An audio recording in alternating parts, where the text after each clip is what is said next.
जब व्यक्ति के मन में अहंकार आ जाता है, जब व्यक्ति के मन में अभिमत्ता आ जाती है, थोड़ा सा अभिमान आ जाता है, तो वो भगवान से दूर हो जाता है।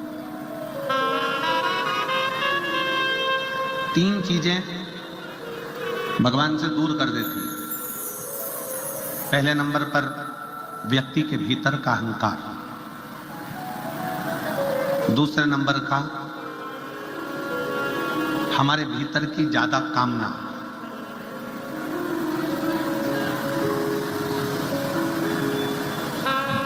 और तीसरे नंबर पर लोभ।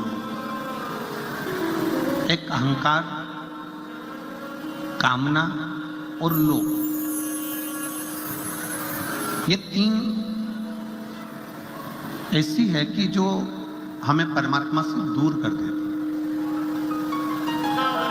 जैसे जैसे भीतर अहंकार आता चले जाता है, अभिमान बढ़ता चले जाता है, अभिमत्ता आती चली जाती है, वैसे वैसे परमात्मा दूर होते चले जाता है।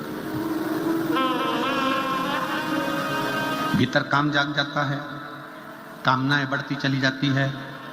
भगवान मुझे ये दे देना, भगवान मुझे वो दे देना, भगवान मुझे ये प्रदान कर देना। और मान लो भगवान ने यदि तुमको वो नहीं दिया तो तुम्हारे भीतर निराशा उत्पन्न हो जाती है और तुम भगवान से दूर हो जाते हो।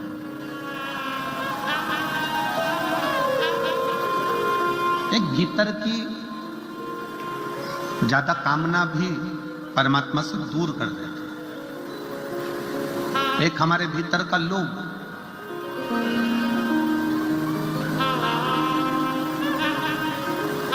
ऐसा नहीं है कि भगवान ने किसी को कुछ नहीं दिया।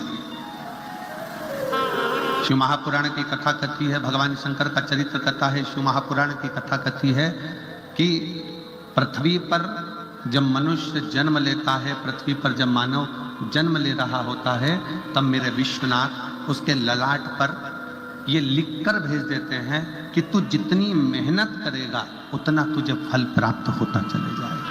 तू जितनी मेहनत करे,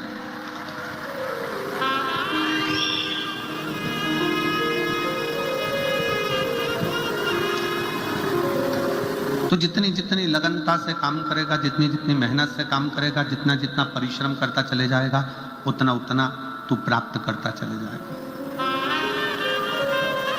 पर भगवान शंकर ने एक बात और कही है, साकरी की मेरी जीजियां और मेरे जीजा, बेटियां बेटा, इस बात का स्मरण करेंगे कि कभी भी कमाई करो, धन कमाओ, खूब कमाओ, व्यापार करो, खूब करो, पर शिव महापुराण की कथा कहती है कमाई करना तन से करना। काय से करना? जम के बोलो जरा, तन से। कमाई करना तन से करना। इस कमाई को मन तक लेकर मत जाओ। क्यों? कमाई करने बैठे कोई व्यापारी रुपये लेकर भाग गया, कोई धन डूब गया, कोई पैसा चले गया, और तुम मन से अगर कमाई कर रहे थे, पैसा डूबा कि तुम्हें अटैक आया, टेंशन आया, डिप्रेशन में पड़ गए।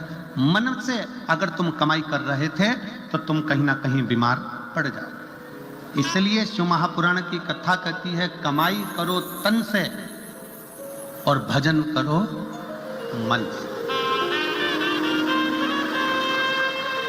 कमाई तन से करिए। अगर कमाई करना है तो तन से करो, खूब अच्छे से। इस शरीर के द्वारा जितना कमा सकते हो, इस शरीर के द्वारा जितना ला सकते हो लेकर आओ, जितना कमा सकते हो उतना कमाओ, जितना कर्म करना हो उतना करो। कमाई तन से करो और खूब करो, पर इस कमाई को मन तक लेकर मत जाओ। पर इस कमाई को मन तक लेकर मत जाओ।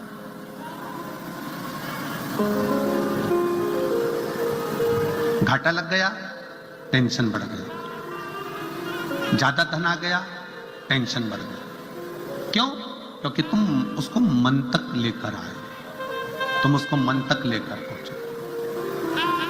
कई लोगों ने पैसे को, कमाई को मन से लगा रखा है कि मेरा मन मन।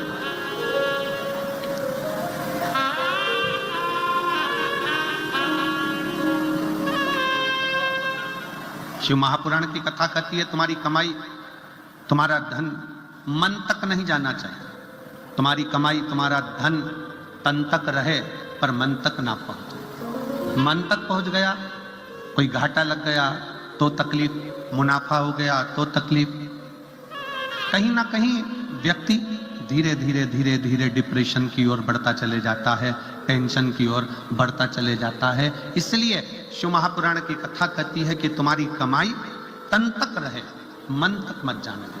और भजन, शंकर की भक्ति कर रहे हो, शिव जी के मंदिर में जाकर एक लोटा जल चढ़ा रहे हो, शंकर का गुणगान कर रहे हो, शिव महापुराण की कथा श्रवण कर रहे हो, शिव मंदिर में झाड़ू लगा रहे हो, शंकर के मंदिर में पोछा लगा रहे हो, शंकर के मंदिर में जाकर अर्चना कर रहे हो, बेलपत्र चढ़ा रहे हो, चावल चढ़ा रहे हो, गेहूं चढ़ा रहे हो, कुछ भी तुम शंकर जी की आराधना में लगे हो, तो इतना याद रखना कि भगवान की भक्ति तन से मत करना।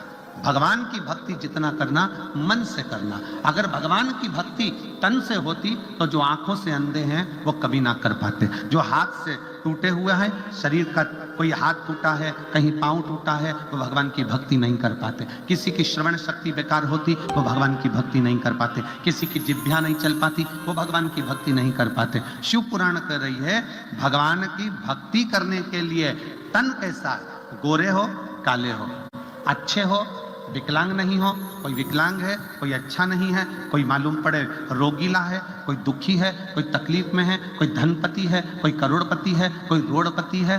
तो शिव पुराण की कथा कर रही है कि भगवान ने अपनी भक्ति को तन से नहीं जोड़ा।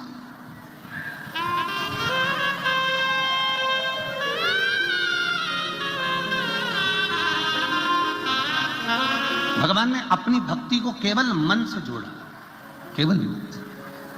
इसलिए शिव महापुराण की कथा कहती है कि मत बुरे कर्म कर बंदे वरना पछताएगा, भगवान की आंखों से तू बच नहीं पाएगा, तू बच नहीं पाएगा। अरे ओ अज्ञानी मत करना नानी, अरे ओ अज्ञानी मत करना नानी। तेरे कर्म का फल भी तू ही पाएगा, जैसा किया तूने तेरे आगे आए।